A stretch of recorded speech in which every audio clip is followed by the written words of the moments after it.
like. Maybe a little more Fred. I grew up in this really conservative part of Michigan, just south of Detroit. Might have heard of it. It's called Ohio. I had a pretty normal Midwestern upbringing. You know, like both my grandpas were farmers. My mom was a high school teacher, but my dad was a nudist. So that meant like every family vacation, we go down to Florida to go nudist camping. Yeah. We went from Buckeyes to buck naked. Now, for those of you thinking, nudist camping, that sounds kind of fun. You're not wrong. This guy, I can tell, he might like nudist camping.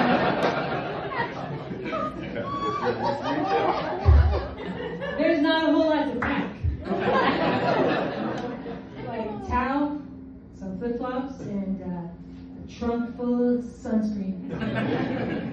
The only bad part of nudist camping was watching old people play tennis.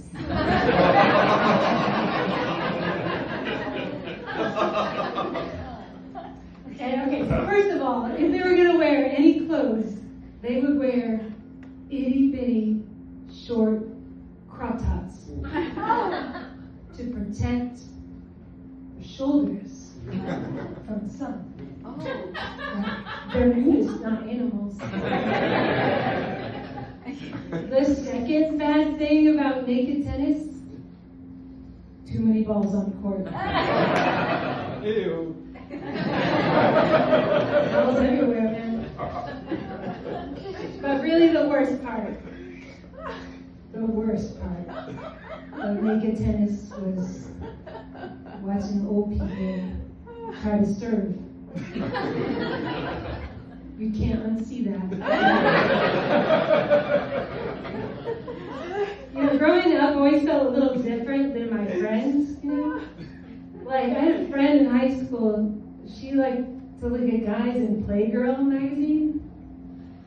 I like the Sears catalog. Winter edition. You know, guys with scarves, long sleeves, big pants, hat. More layers is better. I told my boyfriend in high school, I was like, you can take my virginity, Todd. You just gotta do that thing that you do when we make out. You keep all your clothes on. And now I'm a mom. I've got 2 teenagers at home, and they have never, ever seen my knees.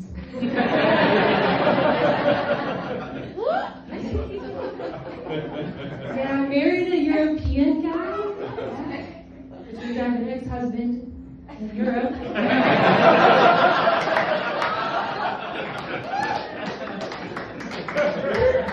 My ex is a 14-hour flight away. He's like 9 time zones away. You see, ladies? Dreams do come true. You know, when I first got divorced, I started dating younger guys because I wanted to see if I've still got it. And I do. I've still got sciatica. Gotta get the guy back there who's like, what's sciatica? It's been about 20 years. Yeah, my ex, he's actually a great dad. I have to say, he's a great dad, and I'm really glad we're good friends now. You know, like when he comes to California, he stays at my place. He even sleeps on my couch, just like old times. My kids, they go to Italy every summer to see him, and they live with me during the school year. But every time they go, even though it's been 10 years, it's always really tough on me. Like the first day they leave, I'm just a mess. The second day, like I miss them so much, I go in their closet and smell their clothes. third day, I am so happy. Not happy, like ecstatic. I actually have lived in Italy for 7 years, and I was always hoping to meet George Clooney. And one of the things I learned in Italy is that even bad news sounds a whole lot better in Italian. Like this year, my son got a D in English. I was like, you gotta tell your dad. He said I did. And Papa just said, tutto bene là dentro, which is so sweet. Y'all want to learn a little Italian? All right, you can use this, right? Okay, repeat after me. We'll do it 3 times together. Tutto bene là dentro. Tutto bene là dentro. Tutto bene là dentro. Okay, now with Italian sign language. All right, 2 more times. Tutto bene là dentro. Tutto bene là dentro. Eccellente, really fantastico. This means, are you stupid? You can use it everywhere. Totally. Yeah. Yes. See, I gave birth in Italy too. Yes. I was thinking, George Clooney would be there. No wonder I'm divorced. Like George would be there with like an espresso, and he would be like, say, ciao, I'm Kimberly. That's my name in Italian. But in reality, I gave birth at this hospital. It was called Villa Salus, which is Latin. You know what it means? That it's run by nuns who believe in Jesus, but not epidurals. Like a caveman. I know.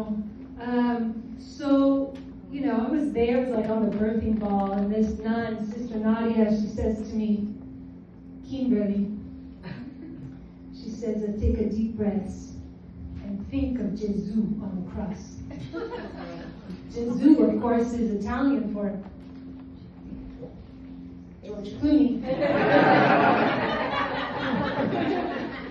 I was like, Sister Nadia, I took a deep breath, I was like, tutto bene là dentro.